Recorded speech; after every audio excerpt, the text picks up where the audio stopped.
Okay, well, hey, welcome to the lovely panel here. We have my section mates and my friends. We're going to talk about Big Law and how they got their summer jobs. So we have an incredible panel, and without further ado, let's just get right into it. Hi, everyone. I'm Capri. I am from Baltimore, Maryland, and my undergraduate institution is the University of Pittsburgh. Hello, everyone. My name is Frank. I'm from West Palm Beach, Florida, and I went to Dartmouth for my undergrad. Hey everyone, my name is Jordan. I'm originally from Houston, Texas, and I went to the illustrious Howard University for my undergrad. Hi everyone, my name is Lexi. I'm from St. Louis, Missouri, and I went to American University for undergrad. Okay, well, thanks for being here today on this Friday evening. You're really gonna help out a lot of people. So first, when did you start applying to positions and when did you start hearing back? So I was a little late with applying. My winter break, I needed it. I needed the time to recover, to rest, to just do nothing, to relax. So I didn't start applying until after we came back from the semester. So maybe like the week or two after that. So maybe like the second or third week of January. And to be honest, I was hearing about everybody else getting their offers. So I was like, all right, it's time for baby to put these applications in because how y'all getting offers and I ain't submitted an application.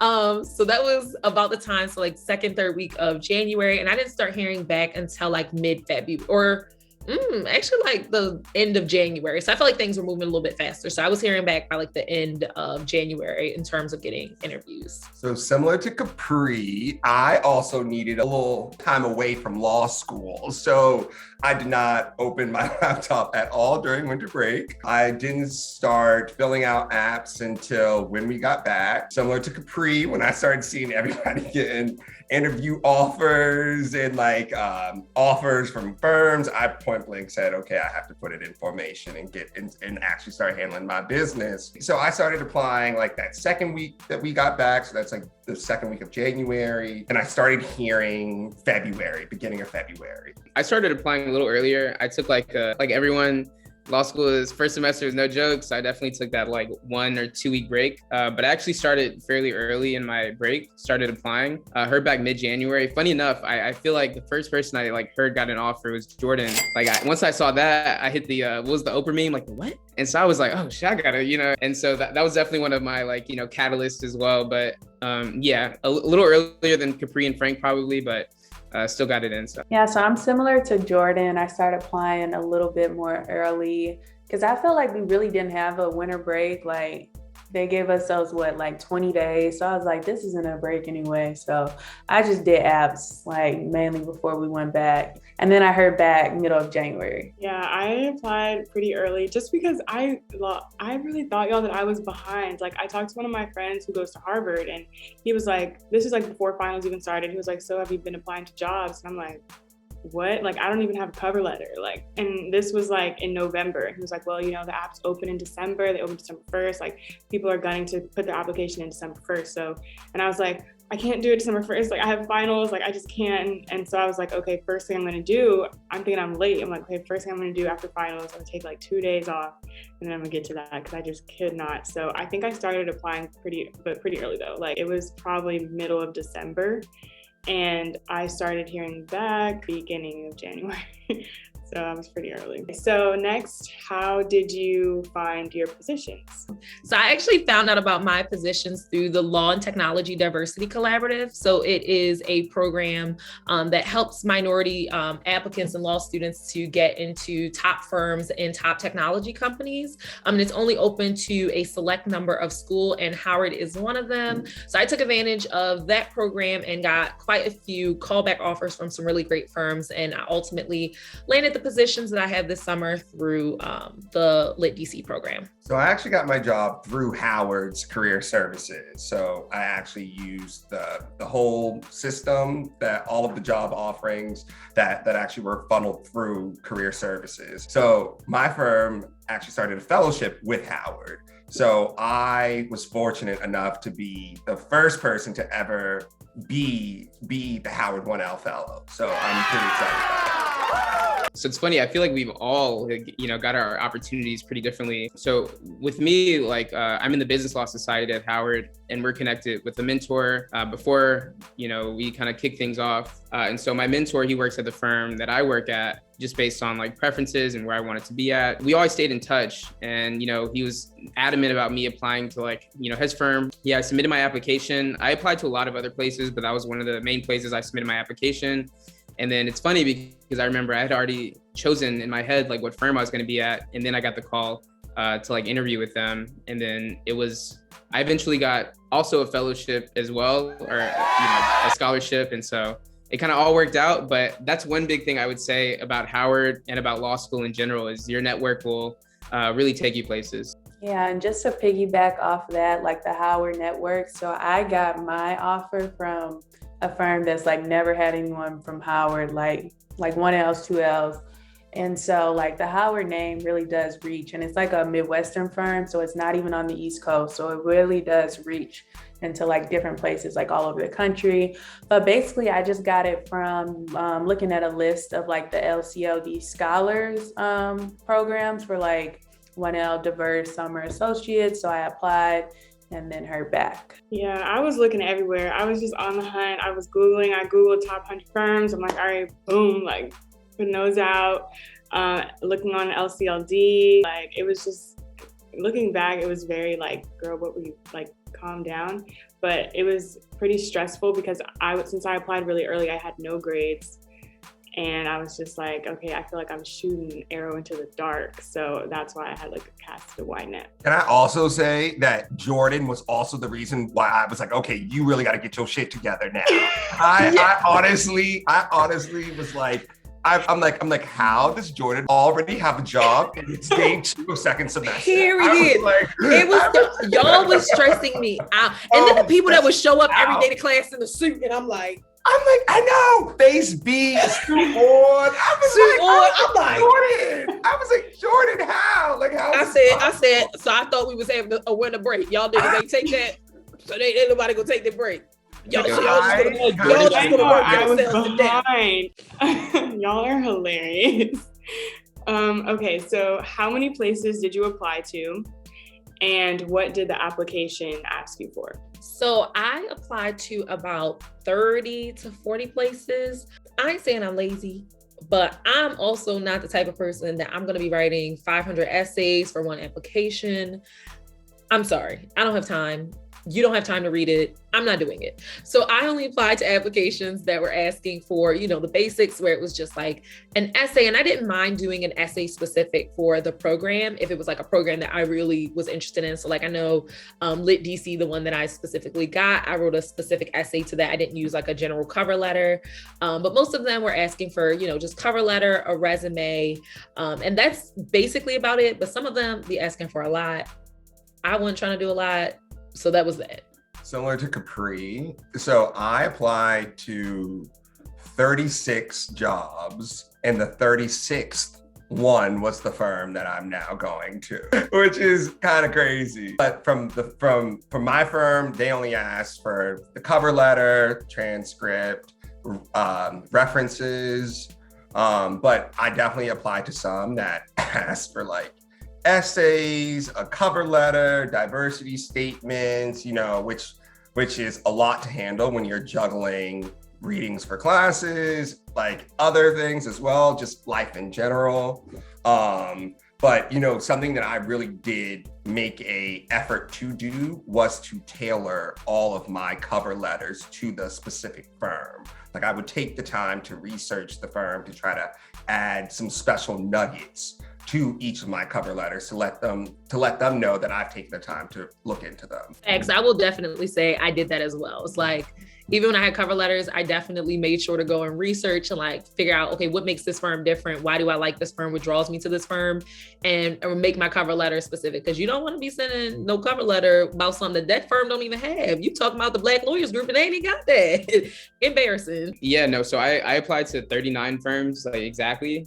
And very similar, cover letter, also writing sample was big for some reason.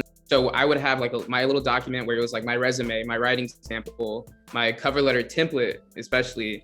And then if they ask for a diversity statement as well, I would also have like a diversity statement template. One thing that I did for my little nuggets, and I look back and I think it's kind of funny. I would have a little paragraph about like my commitment or like my past history, like in diversity and inclusion and like my last job.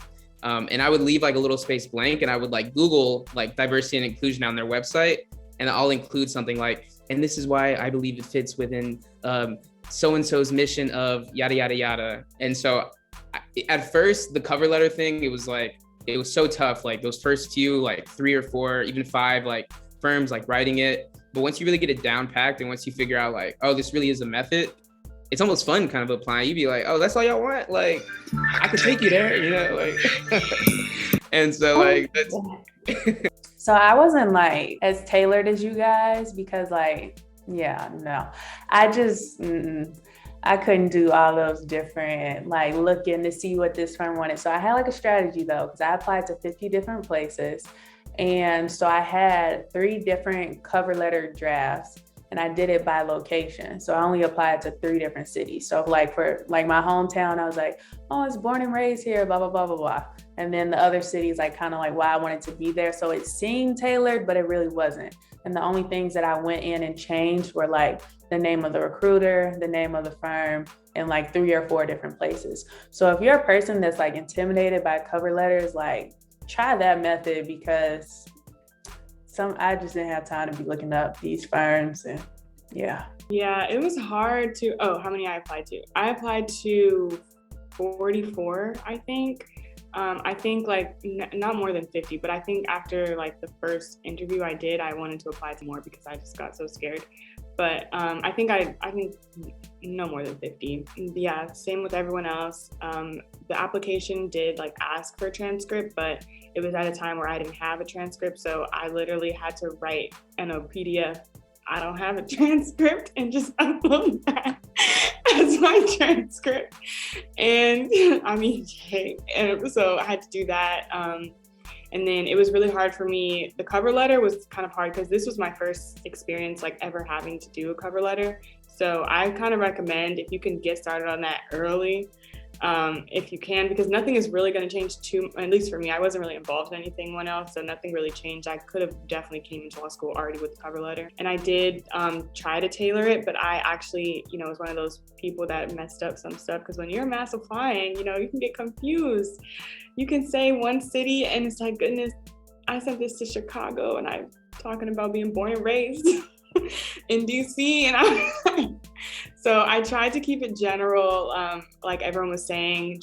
I kept it general as in like I can relate to the inner city because I'm from a city, or I can relate, or I can just be that representation, because those are things that we need help with across the board. So I tried to keep it general, but I'm not gonna lie, like I did have typos in mine, and don't be like me. So yeah. Can I also just add that the writing sample that I pulled, so most of the jobs ask you for a writing sample. So you definitely, my like words of wisdom would be put as much effort as possible into your final writing assignment from your fall semester. Because if you do really well on that, then your edits are so small. Like you're like maybe you cited something wrong here, you got to go fix that. But you really don't have to go rewrite like your actual writing sample. So that takes off a lot of pressure as well. So I'll just say that. And I did get asked about my writing sample as well in a couple interviews. So it's definitely, they read it. They do, but I feel like they're reading more for context and not like we're trying to look at your citations or your errors. So don't even worry about that. Just make sure that context is good. Our writing TA sent us like sample resumes, because Howard likes everything to be a certain way, so that helped as well. But yeah, I forgot about that writing sample. Wow. What was the ratio between the number of firms you applied to and interviews you got? I would say about a third. So I applied to about 34, 35, and I had 10 interviews. So yeah, about a third. So I'm like kind of strange. Like I applied to 36, like I said, and that 36 one was my current firm. And in that entire process, and I know we'll get into it later, went super fast. So I didn't start getting any of my like requests until after I had already taken this offer. So once I had it, I think I got like 9 other like offers to interview. And I of course had to tell them, you snooze, you lose. So like I said, I applied to 39. I heard back from 10 firms. I interviewed with 8. You know, some people came a little too late, like Frank, I had to brush them aside. But yeah, I interviewed with about 8 firms, heard from 10 and applied to 39. Yeah, so I applied to 50 and then I think I heard back from like 12 and then I think I only interviewed with 6 or 7. Okay, so mine was a bit different. I was kind of like Frank. So I got most of my interviews after I already had the offer and accepted the offer. But I applied to 44 and I heard back from 9 firms that they wanted to interview me. But keep in mind, I didn't have any grades. So I feel like maybe if I was sending my grades out, that would have been better, but it's a lot to keep up with when you do it early. So I would say that's another thing. Like, I think it's maybe a little better to do it later so you can send all your stuff, because when you got, okay, this person got, because I was sending like 1 grade, like just like screenshot and stuff and just sent, like it was a mess.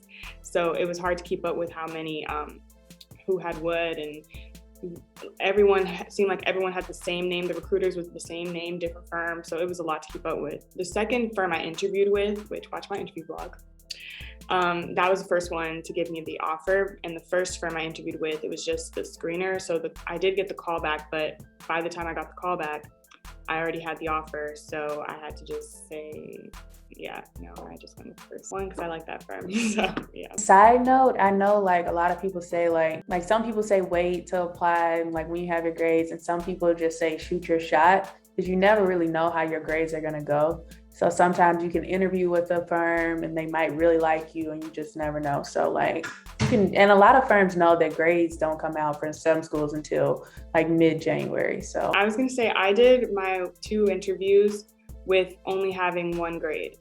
I think after my second interview was when we got leg reg.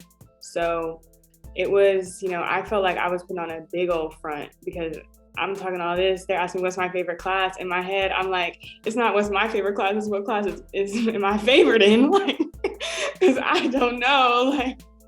But so just to put that into perspective, and I think that was something that was just so nerve-wracking to me because I don't really know exactly what I want to do with law, but I was just kind of like, well, shoot, this is like a good way to start out and to see what would work, or like to learn more about the different practice areas. But when people put this much emphasis on something that you don't even know, it was hard for me to even have the confidence to apply. But that's what we're encouraging you to do, that it's fine. If you want to wait, that's cool too. It probably would have saved me some nerves and some nervous breakdowns, but you can also do it early. But I was also going to say with Lexi's point is like, if you go early and you interview with these firms, like shoot your shot. Because if you kill the interview, you nail it, and your grades don't come out to be exactly what you want it to be, but they know like, okay, we really like this person really fits into our firm culture, like you could still have the opportunity. So like, don't put yourself like that you have to wait till all your grades come out, because you can definitely have an opportunity to step into the door and like, really, really show up at the interview and they love you and they're willing to overlook, 1 bad grade or, something that didn't go, exactly how you wanted it to. No, Jordan, I was gonna say one thing, and I think a big benefit as far as applying and hopefully like interviewing early is one thing that really helped me was once I got like an initial offer, was using that. Like in all my interviews after that, I was like, I really like this firm, but like I have this other offer. And then like, they were like, okay.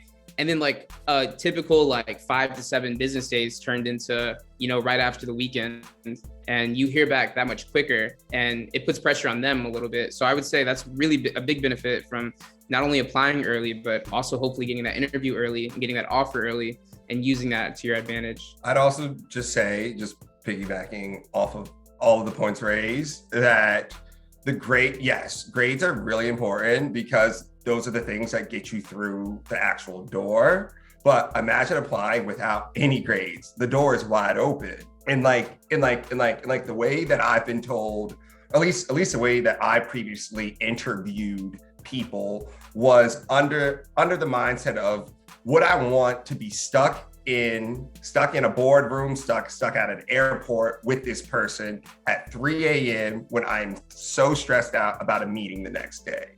And really, like that's kind of how I previously interviewed. And also like the moment that I saw someone that connected and also that I clicked with, I didn't care anything about their resume. I didn't care anything about the grades. I was just like, you actually seem like a very cool person that also can get the job done. So I'd also encourage everybody, it's grades are one part, but it's not everything. Yeah. So another like downside that I just thought about of like applying like super early is like sometimes like firms will use that to their advantage and they'll try to extend an offer and say this deadline is 10 days to accept this offer or 2 weeks. And then like you won't have a chance to hear back from like the other firms or places that you never know who might want to offer you as well. And so you have to really kind of keep that in mind. So only apply to places that like you really would work at for the summer, like that you wouldn't be disappointed, like, oh, if I had to accept this offer early. Okay, so how was your interview process? So I began my interview process, started getting my first interviews. And, of course, you're so excited about that. And then you find out that your first interviews are really just screener interviews. So it's literally somebody on the phone like, hey, how are you? How's life through COVID? How's law school through COVID? And you're just like, okay, is this my interview? Like, how are you going to decide if you like me from this? So I was very confused about screener interviews. And so most of all of my processes started with screener interviews where it's literally just them fielding you, seeing, whether you're just like a normal person, can you have a normal conversation? So those are definitely not something to be intimidated about. I think just stick away from, saying weird things or like using weird humor. I mean, some humor is good because I feel like you can get people laughing. That's good. But just like jokes about the weather, jokes about how wacky life has been through COVID, all those jokes that won't offend. So it's just like a very humanizing interview. So most of them started with that. And then a lot of my processes have been multi-step interviews. There was only one, and it was the firm that I was going to that was my first interview with them was a full super interview. So it was 3 hours of interviews. It was very exhausting. I'm a type of person that I love to talk. I love to converse with people. But after talking to people for 3 hours, at the end, your girl was raggedy. I'm like, yes, can we get off this call now? Oh, another person's coming. Oh, all right. So it was exhausting by the end of that. But that was like my only super interview process. And going through that was not at all what I was expecting. Like you would think that like these people are going to be in here drilling you, thinking like, tell me about this thing on your resume. Tell me about when you did this thing. And what's the federal rule procedure? What's rule 11? Like you think people are going to be grilling you, but it was literally just like a conversation. And I was so thrown back by that. Like, oh, we just chatting about when you lived in DC and I live in DC. Oh, okay.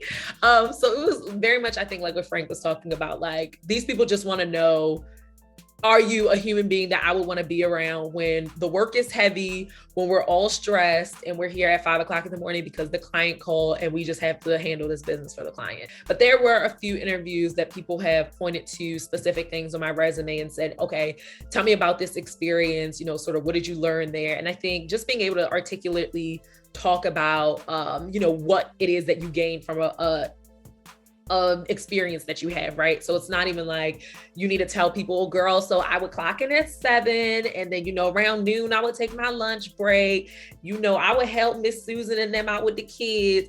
Now, you don't want to be getting into all that. You want to like, what is the high level that you took away from this? Think about all of those transferable skills, right? Like, so I had the opportunity, to work with, students and work with their family members and was able to communicate. So just think about everything from a strategic point of view. And so one thing that I would do is sit down with my resume and think about every block that I had on my resume, what experience or what skills am I gaining from that? And just so like, I would never be caught off guard if someone asked me to speak about anything from my interviews.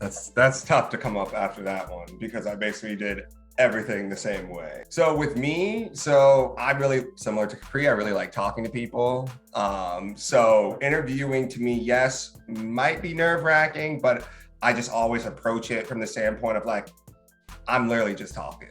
I'm just talking. And I also love talking about me and stuff, and also stuff that I've done. So I'm like, this is great. So what I did was every time, or once I got a request for, let's say one of the screeners, I'd always do a quick prep session. I'd always go on the website and I'd try to learn everything about the firm, at least like the big things, like how exactly the firm is structured, what are the practice areas, what are their like key like values, and like stuff like that, to allow that to help me form my why that firm question or answer, let's say, because that is one question that you will get every screener.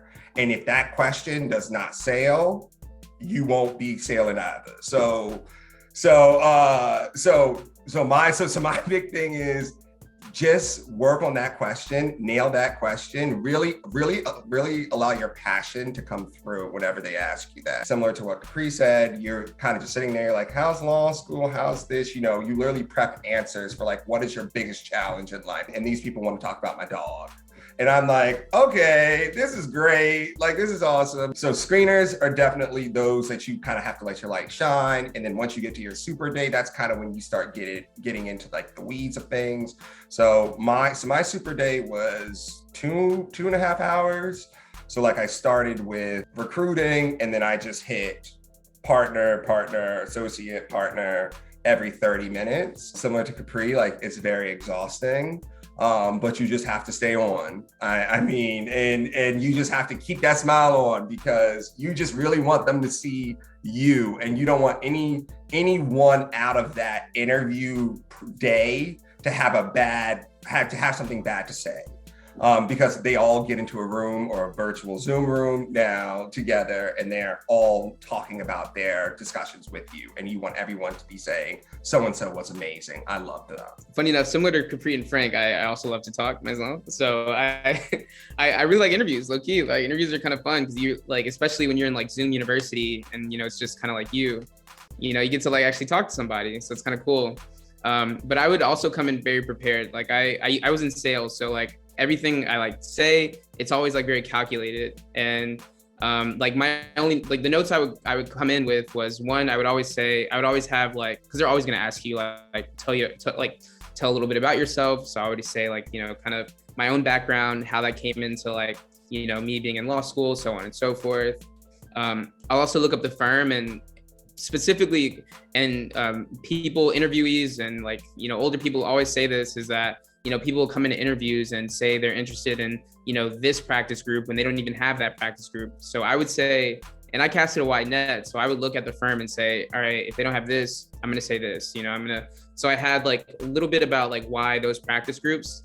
I also had why that specific city. That's one thing they're going to ask, especially if you're not from that area. And I also had why, generally just why like the firm. And if you are a person of color, or a woman, most likely you're going to apply to a lot of like diversity opportunities. And that's what I did. So I always had a question about, like a really good high level question about diversity, especially to partners, especially to people of color, or women I was like interviewing with. And I would also like include that in some of my questions. Like, I did this in my past job within diversity and inclusion, like, how with this, and, so I would like, throw in that little thing like, oh, I have experience in this. I would also rely a lot on my interests, like Capri said, like it's not really them testing you to see if, you're like law stuff. It's really testing you to see if you're going to be a pretty chill person to like work with.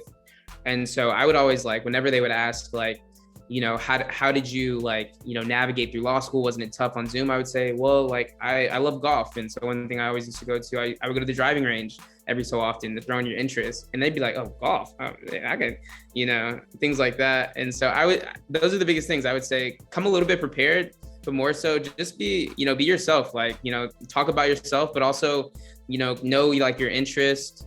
And then one thing is you can also, from your first couple interviews, you can see like the trend of type of questions they ask. And then, from there, you can kind of tailor how you prepare from there as well. So. I feel like everything's been said. So just echoing my classmates. Yeah, interviews there. I mean, I'm not as excited as you guys because you guys are like, you're talkers, you're big talkers. Like, I'm kind of more of an introvert. Like, I'm a little more like, I'm really laid back.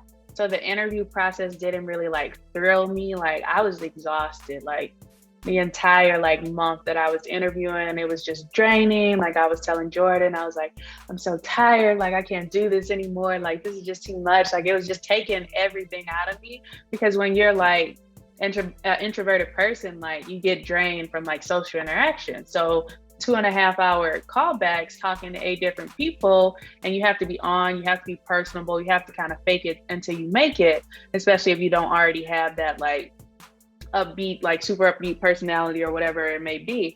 So yeah, just like do your best, be yourself. And I'll say for me personally, the firm that I got my offer from, I kind of noticed the people were a bit more like me. Like it was a really laid back, like chill interview. Like it wasn't like super tough questions or it wasn't like, you know, it wasn't like those behavioral questions that like some firms will give you like, oh, well, tell me about a time when you worked with a person that you weren't alike. Like those questions where they try to like drop those in there to see like, you know, just weird stuff that nobody really even wants to answer.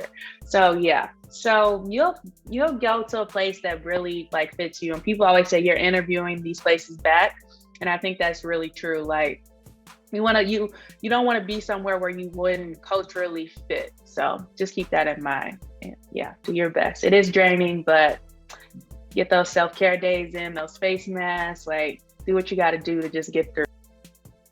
Wait, can I quickly say, I think Lexi made a really good point. And that's one thing I did as well is like, you know, you're going to be working with these people, at least for us, it's going to be through Zoom. So one thing to make sure you do is definitely like, try to like feel out like the vibe of the interviewers. Does everyone feel like tired and drained? If so, it's like, I don't know. Does everyone feel like mad chill? Are they pretty cool, like talkative? You know, so I like how Lexi did that. It's kind of just like, you know, fill out the interviewers because at the end of the day, that's where you're going to be. Yeah, and I don't know if this is good, but let's say if they were emailing me about an interview at like midnight, I was like, okay, no.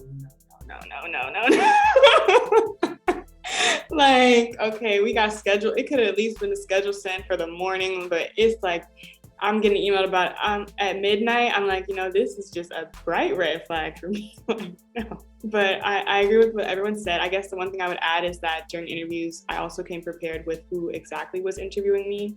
So, you know, at the end, when you do have to ask them questions, I think it was really nice that I could ask them something that showed that I still took the time to learn about them. So I didn't just say, oh, like, how did you end up here? If I knew they already had like a long history of working in litigation, for example, I would just say, oh, well, how did you go from this major to wanting to do this? Or just asking something about that. I think that also is a good interview tip. And I think for me, at least starting off, it's always a little awkward, maybe because it was on Zoom, but I actually prefer our Zoom interviews than like real interviews. But I mean, and you're always gonna have those people that's kind of hard to read, but honestly, I think for all of mine, we were all cracking up laughing by the end of it. So, you know, be personable, like everyone said, be yourself, and don't, you know, I had to, like Lexi and I, we were literally practicing. We were like, Jordan, she was like, Jordan, we have cheerleader voices. We need to calm it down. And, you know, because we worked at it. And so I think just talking to yourself, saying it to yourself in the mirror so that you're succinct. But yeah, I think everyone else said everything. Can I add something? Oh, sorry. I was just about to echo, like, Frank and I literally did interview prep for like my super because I was so nervous about my super because like this was a big deal for him. So I'm like, you know, I gotta be on. And they just wanted to chat about when this man lived in the same building as Obama. And I'm like, okay. But like definitely do prep with like friends, your family members. That always helps with like making things sound natural and you don't sound like overly script. And then I think with being on Zoom, like you might get the false pretense of like, oh, I can just put my notes up behind me, but girl, you're gonna sound like you're reading. Your eyeballs are gonna be tracking across the screen. Everyone's gonna be able to tell that you're reading. So you don't want to do that. You want it to, you know, flow and sound natural. And like Jordan brought up, is like, you are definitely going to get that question. Okay, tell me about yourself. And like that question can really set the tone for the interview. So you want to answer that question well. You don't want to and it's such an open-ended question, right? Like, so what do I talk about? Do I talk about undergrad? Do I talk about law school? Do I talk about, so you want to give like a good summary of yourself, and it can be a lot harder to answer than you might originally think. So definitely try to practice those questions that you know you're going to get for sure. And it'll help your confidence, make you sound natural, and really help you to be succinct with the things that you're talking about. You're not just meandering on and people are like, okay, just cut it, please. So yes, definitely will add that. I'd also just say, and for anybody that might have taken a break between undergrad and going back to school, so like that, like tell me about who you are question can be overwhelming, because you're like, what phase of my life do I really hone in on? And so something that I did was like, I figured out how to prepare a kind of overall summary from like undergrad, highlights from undergrad, key like skills learned during my like professional career prior to law school, and then like what I wanted to do afterwards. So definitely prepare that question. Something about the resume that was raised earlier or I think Capri said it was about like, what exactly can I call out from each of my like levels, each of my positions or my background. The way, and this is kind of how I helped, like Capri and I like prep together, was like you have to find a certain issue. You then say how you handled that issue, and then how you corrected it moving forward. I was gonna say, I picked like the perfect panel. Y'all are killing it. Okay? Y'all are killing it. I was like, what you didn't know is we talk too much. I know. I'm like, shut up, Frank. Shut up, Frank. I'm a talker. Rick. Everyone here be carrying the class or discussion. Let's just say that. But we were kind of leading into this question. So what were things that you looked for when deciding on a firm? Yes. So I think the things that I was looking for in a firm was definitely a firm that was like innovative, exciting, working on projects that interested me, right? Like, what kind of work are y'all doing? Like, are y'all working with companies that I know? I'm very interested in like getting into tech law. So I was looking at what does this firm portfolio look like? What kind of clients are they working with? Are they working with companies that I'm familiar with? Are they doing the exciting and interesting work that I would want to do? So that was one thing that I did. And I was able to you can find that information very easily by just going to the firm's website and then clicking on their news. They'll show you and tell you what deals they've just closed, because they're trying to brag about themselves as well. So you can pretty easily find the type of work that they've been doing. So that was one thing that was important to me. Another thing was also just going somewhere where I felt welcomed and warm. So like going to, the interview and talking to people. Of course, at the interview, everyone is there trying to recruit you, and they're, putting on their best foot forward, and they're not going to tell you all of the terrible things. They're going to tell you all the good stuff. But I made sure that like, if there were any Howard connections that previously worked at the firm, and, just reaching out to people as much as I can to sort of get a candid opinion about, okay, what is it really going to be like when I get there? And I know I wanted a place that the work was going to be hard, it was going to be rigorous, but also that there were like real people there. And I wouldn't hate my firm at the end of it. And I'm pretty confident that I found a firm that people are very personable, they're very nice. The firm is always having pretty cool events. So I'm very excited about it. They've been spoiling you. Girl, I literally just got another package today. She just got a gift box. I got another. She just got her fourth gift box. Honestly, let them wine and dine you. Yes. Similar to Capri, I was looking for a firm that allowed me to explore different practice areas. So, like Jordan just said, being a 1L, most 1Ls don't really know what they want to do and like what type of law they want to practice. So something that I was like very keen on with a firm was ensuring that their summer program allowed me to take projects from across all practice areas, and that did not silo me to just one. And so like that, so that was really important for me.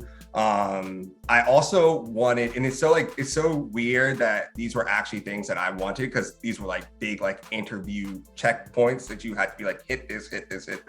But it's very true that I really wanted, I really wanted to go to a firm that allowed me to have like a mentor, some like training as well, and like to make sure that they are putting just as much effort like to allow you to succeed within this firm. So I thought that was really important. And then another thing, just like the people and also the culture, you know, like if I felt like if I got good vibes, I really, really loved that. You know, these are people that you're going to be spending majority of your time with. And it's so important that you can actually get along with them and that you all click, because there's nothing worse than being at a job that you don't like. And I also wanted a fun culture, you know. I work hard, play hard. Yeah, especially like what Frank said, like coming into 1L, you know, you're not too sure exactly what you want to do and you're getting thrown, or you learn about like a lot of these like different practice groups that are like pretty interesting. So like I came in, you know, from working with a sports team, wanted to go back into sports and working in sports law. But all these other things like antitrust, M&A, like mergers and acquisitions, a lot of these things like spoke out to me. So when I was like thinking about like, you know, what offer I should choose, the first threshold, you know, I'm about my baggage claim, first things first, you know, my paper chase. So if it didn't, you know, it had to meet a certain threshold, or you kind of got dropped off, unfortunately, right?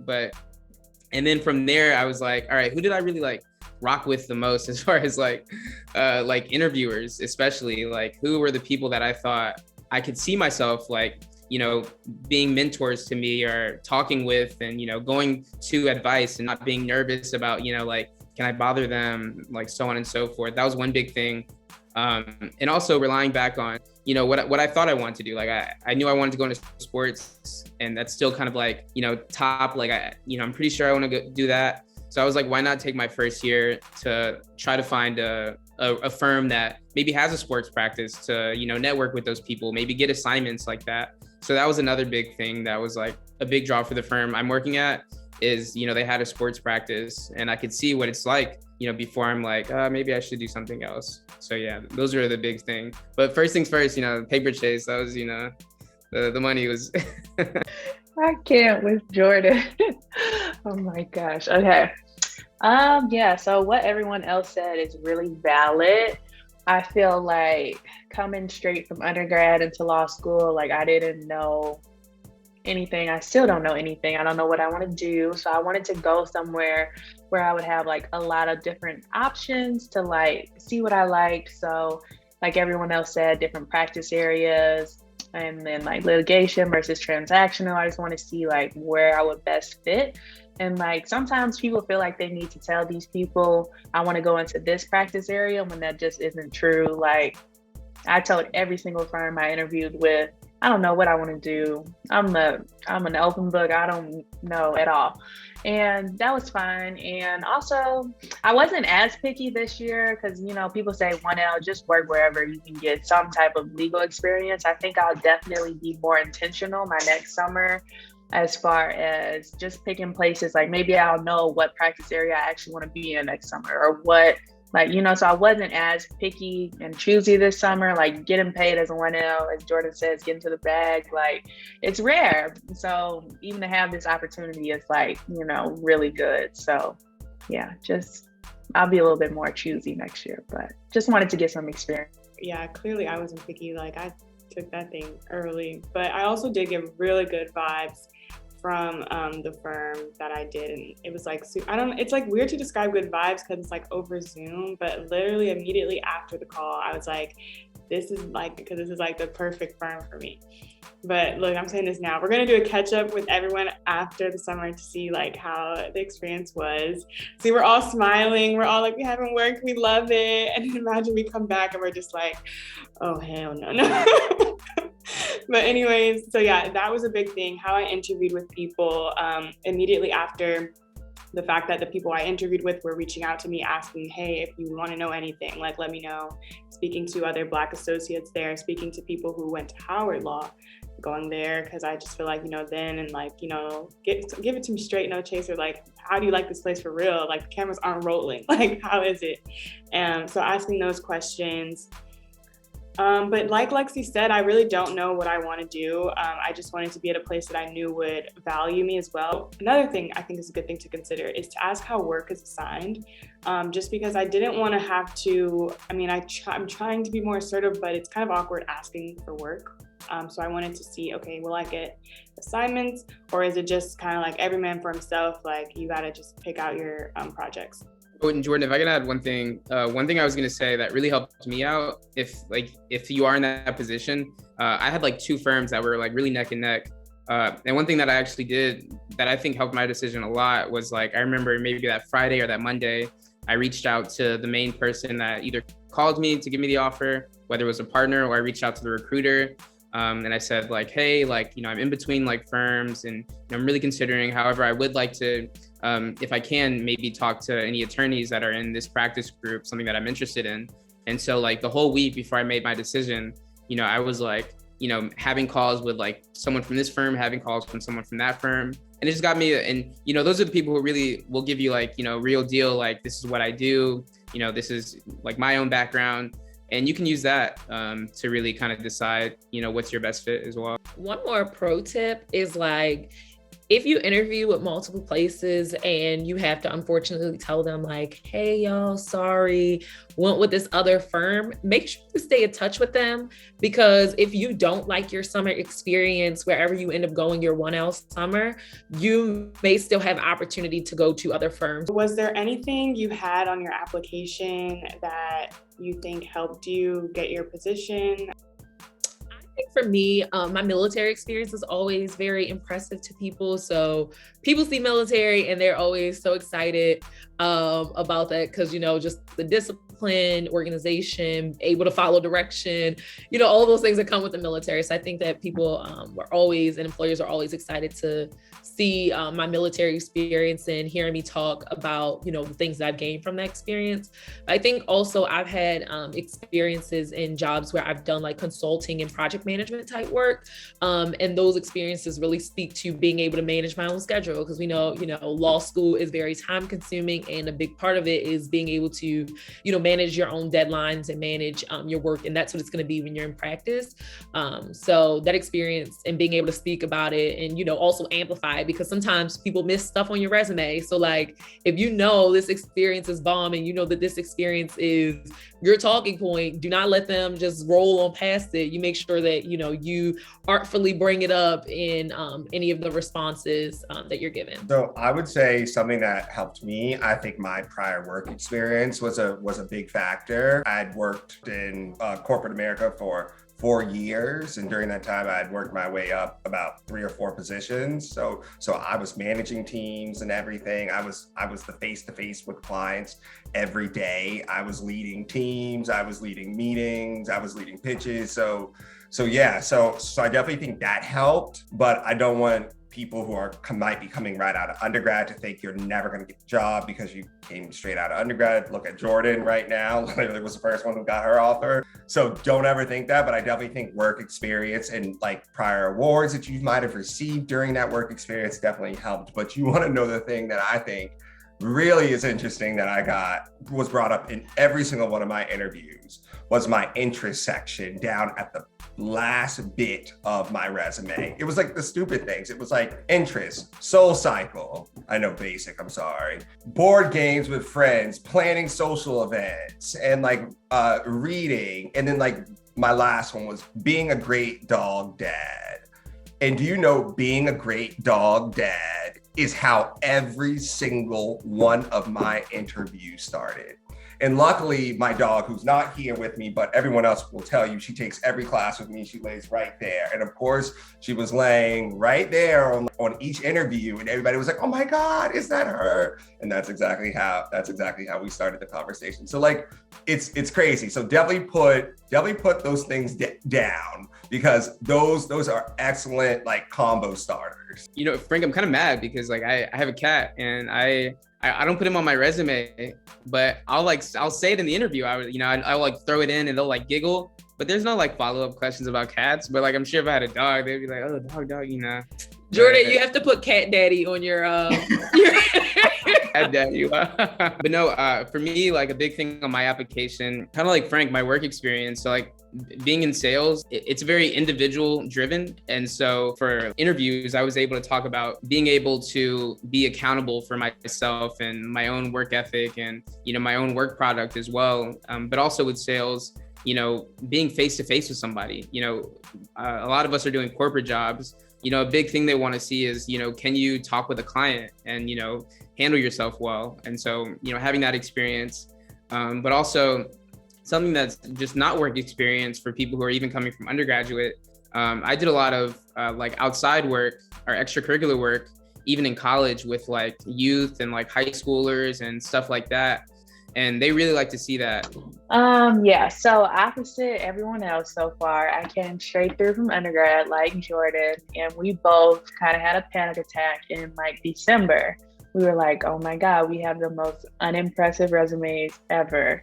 And which we probably didn't, but like that's how we were thinking about it. We were like, we got all these different classmates and all these different people in general who are applying to these jobs who probably have like 3, 4, 5 years of experience and can talk about all these different things in an interview.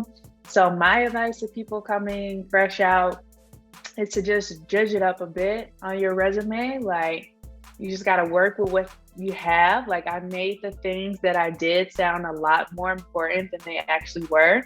And the people there, they ate it up. They really thought that like I was just big, like whatever you know what I mean? Like I made the internships, I made them stretch, I made them go a very long way. So you just have to kind of do what you have to do. And if you can talk about it and spin it in a way where it highlights all the different things that you're great at and why you'd be great for that position, then like it works out in the end.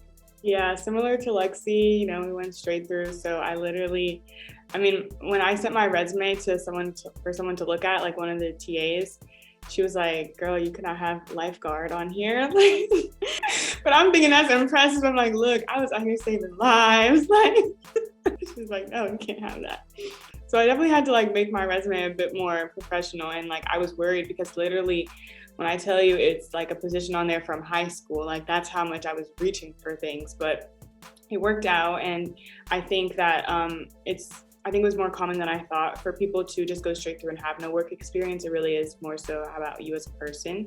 And just know that the fact that you got the interview, like there was already something about you that they wanted to know more about. So that's kind of what I kept telling myself, that I'm already enough. This is just going to secure everything. So, at our school, Howard, they really pride themselves on creating social engineers. So when you were, interviewing with firms or picking firms or talking to them, how did you bring our community service and social engineer background into coming into Big Law? Yeah, so I think that a lot of times they ask me, sort of why am I interested in tech law, or like, why was this an area of focus to me? And to me, like tech is important because it's something that literally moves our world, right? And, technology is something that everyone interfaces with. And I think that there needs to be diversity behind that, right? So especially in my in-house position, literally will be there with the people that's creating this technology and having influence over, sort of how they make this technology, how they use it, how they deliver it to people. And I think having people of color behind the scenes helping to influence those decisions and being in places of influence is also equally important with how we interact and get to experience a lot of different things. Also, another thing that I would always ask the firms is sort of what type of pro bono work are they doing, and just be very blatant about like, my interest in coming somewhere that I am going to be able to be my full self and be respected as my full self. So a lot of the firms told me about, their commitment to HBCUs, whether they were giving money to support, because honestly, money talks. So how much money are you donating? Are you donating to HBCUs? We know that our community and our schools and HBCUs need that money. So it goes a long way to supporting our schools and supporting our missions and making sure that, people like us are continually getting opportunities and having great educational experiences when they're there. With my firm position, I was asking about the type of pro bono projects that they do. What specific kind of work do you do? There's things that I'm interested in. So I was wondering, well, the type of work that I'm interested in, do you all have that? And if you don't have it, are you interested or open to me bringing my own type of pro bono work and opportunity? So firms will tell you about how they're interested or how much pro bono work that they do. And another way to gauge that is to see how many pro bono hours they let you put towards your billable hours. So some firms have a max, some firms have none at all. We all know that at the end of the day, you still need to be doing your real work. So you can't just come to work and do all pro bono work and think you're gonna get paid. But I think those firms that don't have caps on pro bono hours, it goes a little bit further to showing that like they're really committed to the work and they're really invested in their pro bono projects. So like I mentioned earlier, my firm started this fellowship with Howard. So in the fellowship that I got was only the 155 of us within the 1L class could actually submit an app to this fellowship. And so something that I said when I was interviewing with this firm was like, it's very telling that a firm takes this deliberate step to like create this fellowship with Howard Law, which is a law school that predominantly serves people of color. And that tells me so much about this firm. And it shows me that their values are also aligned with my values. But more importantly, I think you must never forget that we are standing on the shoulders of people who have come, who have died, who have fought before us to be in these situations, to be at these firms. And you have to think that even though you might be going into these private firms, these big law firms, but like, you just have to remember you are present and you are working there so the next person behind you doesn't have to crawl through the window as well, that the door is open for them. And everywhere you go within a firm, we had a guest lecturer come into our context class, and I asked her this similar question: how do you balance this? And she says there is social justice everywhere throughout a firm. It doesn't have to be just social justice on a project. It's social justice when it comes to promotions, to actual mentorship, to actual recruiting. There are so many aspects that you can have a hand in to ensure that people of color, just like you, have a chance to be just as great as a firm as you. And of course, similar to Capri's firm, and I know like other firms, my firm has a great pro bono arm to it as well. They allow you to put those hours towards your billable hours, but those aren't really things that summer associates have to really consider, because we're not on like a billable hour max or like minimum. But one thing I will just say, social justice is everywhere. It doesn't just have to be in the public sector. You can always go in there and remember you are standing on the shoulders of people who have come before you, and that the fact that you're standing in this space is a testament to your work ethic, but also theirs. Super agree with that as well. Like, very powerful words. One thing I would say about not only going to like a HBCU, really going to any HBCU for whether it's undergrad or like graduate school, HBCUs are really good. They're going to teach you, like all other schools, how to be a professional, how to, the technical skills on how to be in your profession and do well. But at the same time, they're really going to drill into you, whether it's through your own extracurriculars, whether it's through just class, things you talk about. They're really going to drill into you the importance of going into your field and going into this position that you are now as like an adult, and really trying to pave it forward for the next people behind you, because those people, the people before you did the exact same thing. You learn about all these social justice warriors, on Frank's shirt, Thurgood Marshall.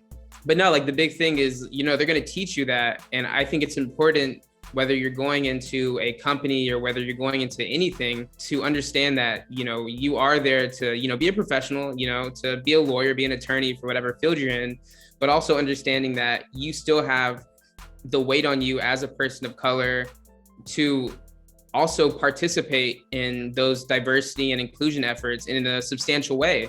Also, try to do pro bono work to, help out, things that are really important to you as well. Like one thing for me, like I do want to go into like things like joint venture work and entrepreneurship.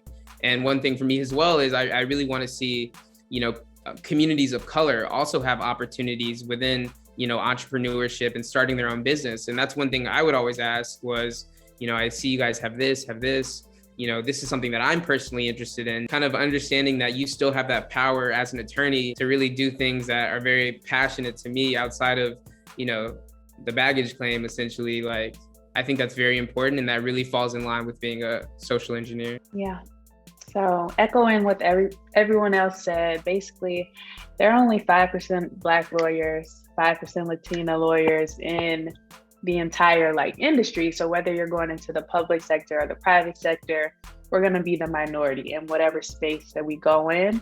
And so one thing that I always brought up in my interviews when I was asked why law school, I kind of tailored the question to why Howard Law.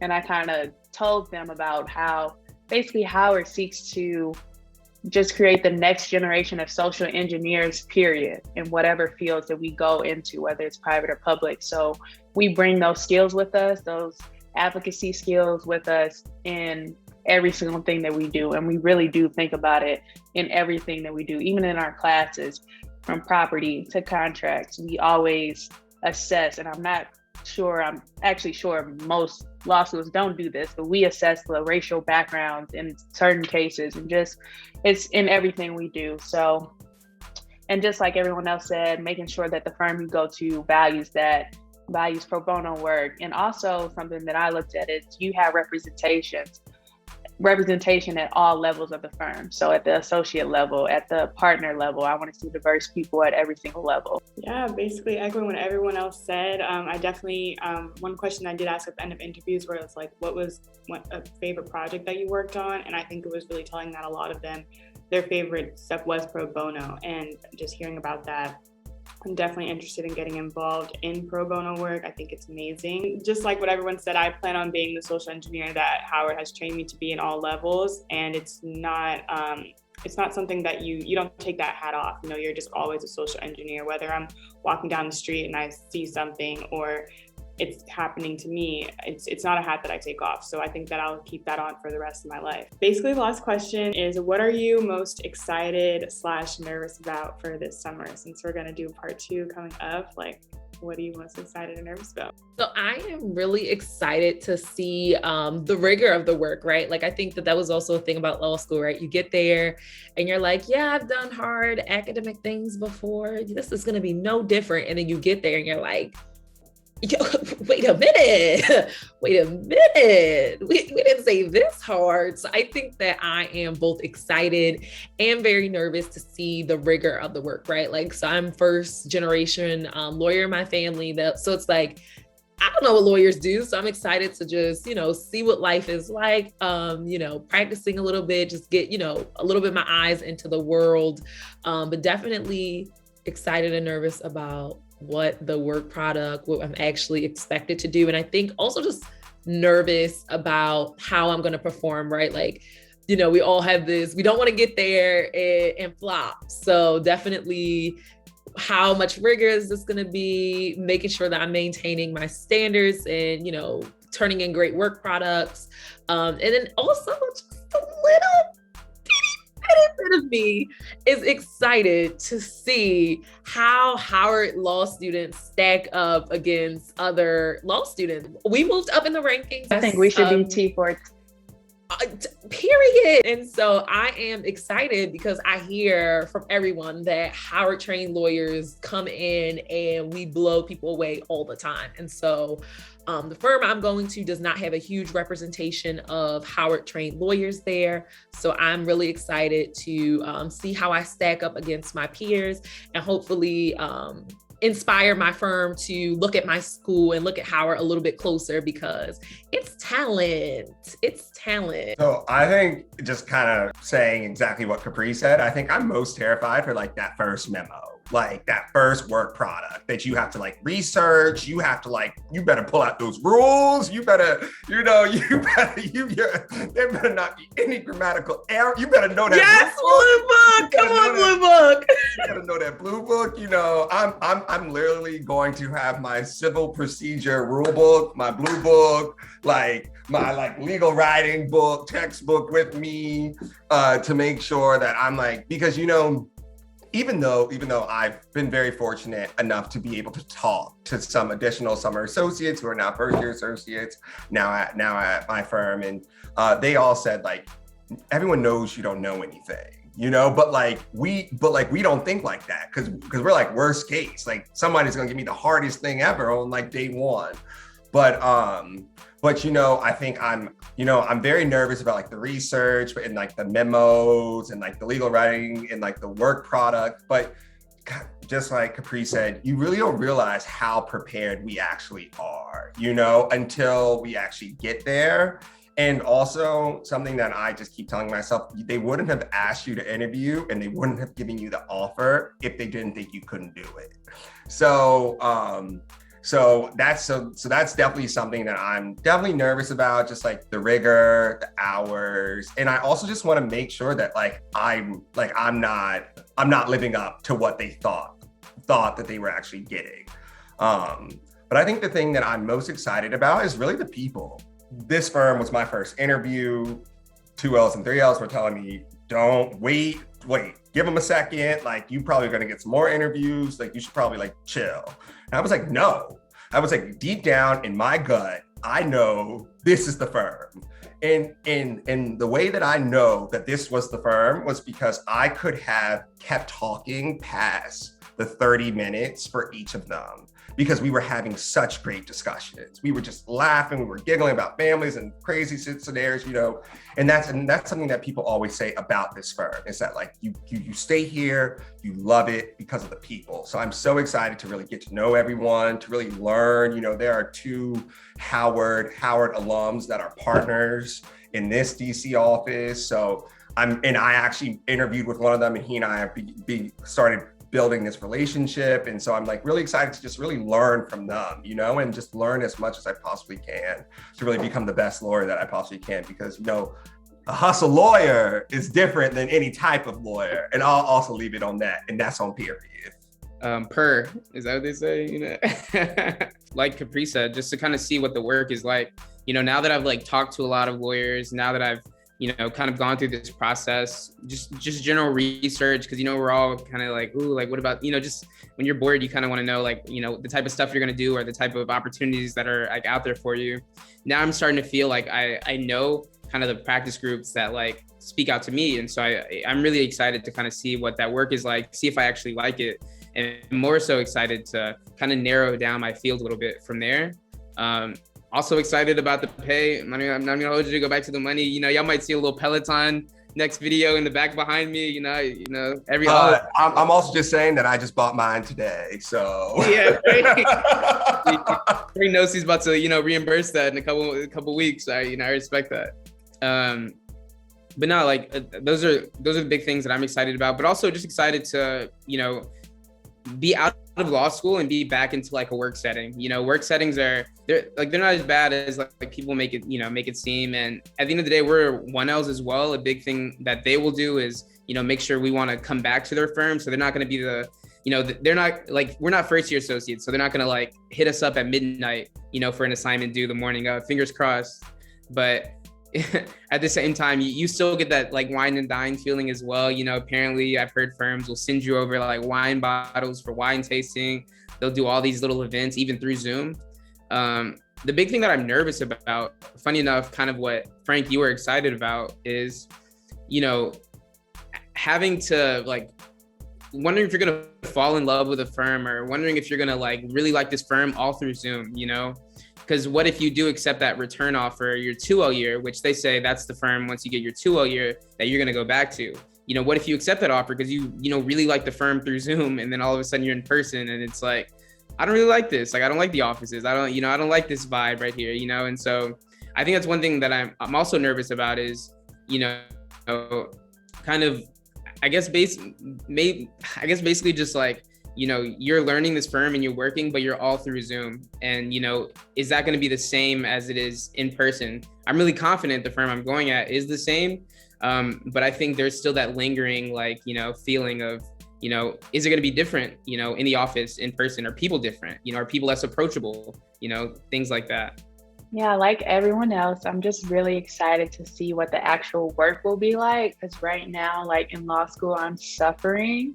Like, it's just so like the blue book, please don't even mention it. Like, no. So I'm excited to see like transactional work and like the different practice areas and groups, just to find something that I like. Like, if I find something I like this summer, I will hold on to it until graduation. because it will pull me through, and I need that right now.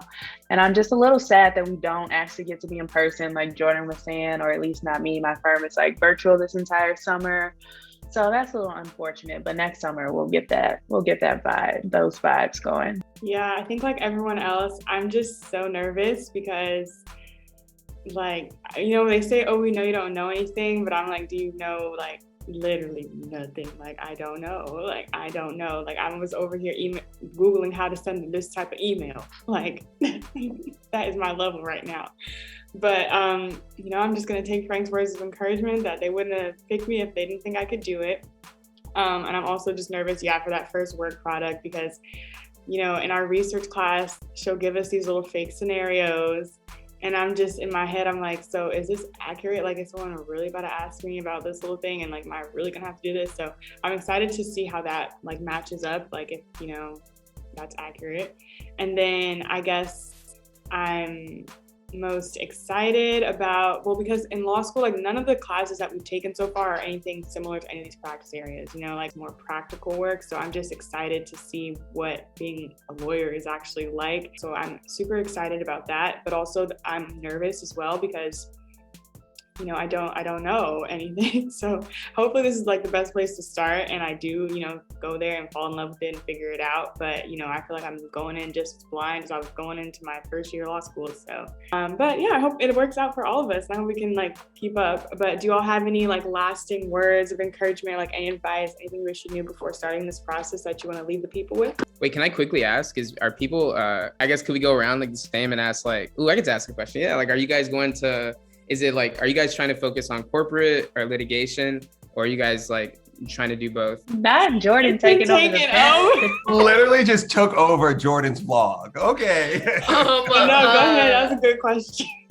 Capri does not know what she wants to practice in. My program is a tech-focused program, so I've had like some experience working in the tech sector before, and so it's interesting, it's exciting to me, but I literally have no idea what I want. You tell me. I feel like for litigation, I feel like I'm the only one. I'm like crossing that off my list because I don't want to go to the courtroom, but you know, we'll see. But litigation seems scary. It's so scary to me. It seems I'm like, so scary. Like it's I like official lawyer stuff. Do that to you, girl. But I feel like the things that lawyers do are all the same at the core. So like if you're a litigation lawyer in any of these practice groups, it's gonna be like you're doing the same kind of things. If you're transactional, like you're looking over contracts, like the core is the same. So I think for me with the practice areas, it's gonna be like the type of clients I want to work with, if that makes sense. So like Jordan, you were saying like you're interested in sports, like that'll be fun for you to talk about sports all day. Like I might want to do something in like fashion or like with the real estate. So like I just want it to be interesting. So I am leaning more towards the litigation side. I know I really want to put on that show in a courtroom. Your Honor, may it please the court. But no, actually though, I'm very excited to learn about it. I am going to at least attempt to do some of the like the transactional work this summer, but I think my heart is really in litigation, and I think my firm is really cool. It has like a government matters and like special special matters and government matters. So it's like so if the DOJ is investigating this client, then we go in there, investigate it as well. So I am really interested in that. It sounds super cool. So hopefully I really get to get into that. To wrap this up, are there any last words that you wish you knew going into this process? Anything you want to tell people? What do you want to leave the people with? So I would say my parting advice would be to not doubt yourself, to know that you might not be perfect. You might not be the smartest person in your class. You might not have gotten the greatest grades in your class. You might not have the best resume, but you have something to contribute. You have something that you can bring to this firm or whatever position that you're applying to. So do not doubt yourself. Go into your interviews being confident, being aware that there's something that you bring to the table, and really just being yourself. Because at the end of the day, like, this experience is your experience. This experience is going to shape your career, your perceptions of the law. So don't go into it feeling like you have to accept whatever people give to you. So go in making sure that, this is a place that you're going to feel comfortable, that you're going to, at least as much as you think you're going to like your experience there. So definitely have confidence in yourself and know what you want. And don't be afraid to ask for that in your interview. I have like 3 things. So I would say first, just like Capri said, be you, but also be confident in the overall process. Like we all said that we were freaking out that like people were getting offers and we were like, oh my God, it's January and I don't have an offer. It was like, you don't typically start getting offers until like February. So like calm down, you know what I mean? So just trust the process, be confident. Also, one thing that I would say is, this is something my dad always says to me. He was like, even though your resume might be so impressive, for every success that you've had that's been reported, there are 20 failures that have come with it. That alone should show you that you can do this, that you have fought to get to this point, that this is something that you deserve, and that it's really up to you to let your light shine. Do not dim your own light. Believe in who you are and believe that for every hurdle that you have had to climb or jump over, that it's also going to end in success for you. So just be confident. Yeah, for sure. Like one big thing I would say is know your worth. That's one thing like a 2L told me. They were like, if you're at a firm and you're interviewing and like by the last interview, you're like, wow, I love this firm. Like this is kind of where I want to be. Say that, say like, this is where I want to be, yada, yada, yada, express that, be confident in yourself. If you have another offer, don't be scared to like say it, let them know that, for example, make sure you're emailing them afterwards as well. And if it's a place that, where you want to be, like, I wouldn't say bug them, but, reach out to those people, reach out to attorneys. Maybe, if you didn't get that, offer, still keep up with those people. So really know your worth and I wouldn't say know what you want, because, it's kind of tough being in that position and truly knowing what you like really want. But, understanding like you have a path and understanding what path you want to go on and, being confident and being, tailored in that as well. And then I guess the last thing I would say is, I don't know, just, like anxiety is real, nervousness is real. Like you're going to be anxious, you're going to be mad nervous, and it's going to be like, man, like, just get through the day, meditate a little bit. I would always hit a little meditation right before every interview I do. So yeah, I would say just, eat the anxiety up and just know your worth for sure. Turn on that gospel music. I'll tell you that much. You better be deep in your gospel. You better be with your Bible. You better turn on that T.D. Jakes sermon that you need to get through. Child, you need it all. The answer. I was out here swing low, sweet chariot. Not wade in the water, Jordan. All right, they prepared for things a little differently than me on the. Okay, let me say my last bit. Okay, so I just want to say your path is your own path. Please do not look at what other people are doing. I always say what God has for me is for me. And you really have to mean that, and you have to believe that, because you're going to look around. People are going to get offers. You're going to look around on LinkedIn. People are posting all these great different opportunities, and you might still not have anything. It might be April. It might be May. But like Frank said, trust the process, and not just in this one interview season. Trust the process for the entire long game. I'm talking next summer, the summer after that, 2 years after you graduate. Just trust the process, because you don't know where you're going to end up. Just because people have these big, flashy, 6-figure offers now, some of these people are going to quit later, or some people are going to do different things. Everyone's path is different, so just don't compare, and you're going to end up exactly where you're meant to be. Yes, I agree with what everyone has said. Oh, I'm kidding. I would say that one is to do your best. I think, because when you've done your best, that's all you can do. And I try to just go in doing my best, okay, I have no regrets. I gave my all, and if that's not good enough, I did my best. So make sure you do your best. But also remember that you're the prize. You know, at the end of the day, like, you are the prize. And that's something that the, you know, older 2Ls were always telling me. They were like, you know, don't let these firms like intimidate you. Like, at the end of the day, like, they want you, they're going to cater to you. And, you know, just remember that you're the prize in any situation. So yeah, and definitely everything that everyone else said, to just, you know, take a moment. This is a very stressful time. I was never as nervous as I was before my first interview with a person. Like, I was so freaking nervous. I don't even know how I vlogged that. Like, cause I was so nervous. At some point I was shaking. I was just nervous wreck.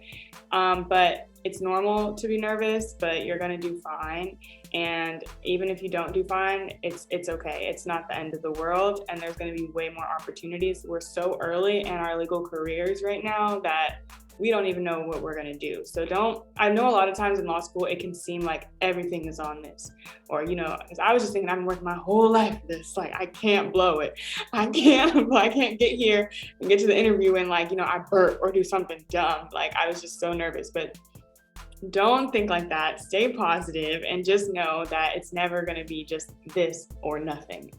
Don't think like that, because it's not that. It's not the end of the world. Like everyone's been saying, your path is your path. We don't know what's ahead, but if you've been working hard and you've been doing what you need to do, you know that what's in store for you is going to be great. Okay. Oh, good job. This is a long video. So that was so long. I'm so good, sorry, though. Jordan. Good. I knew. I'm sorry. Yeah, talk too much. I gotta stand up. So thank you all so much for watching. Don't forget to like, comment, and Oh subscribe. my God, we're gonna share it. We're gonna share it. And share. We're gonna catch up with everyone after their summer. So, you know, put in your predictions now. Oh, I think they're gonna kill it. Oh, they're fine. Like, let us know. Lexi is going to become the top litigator. Oh my God. Please do not wish that on me. Please, no.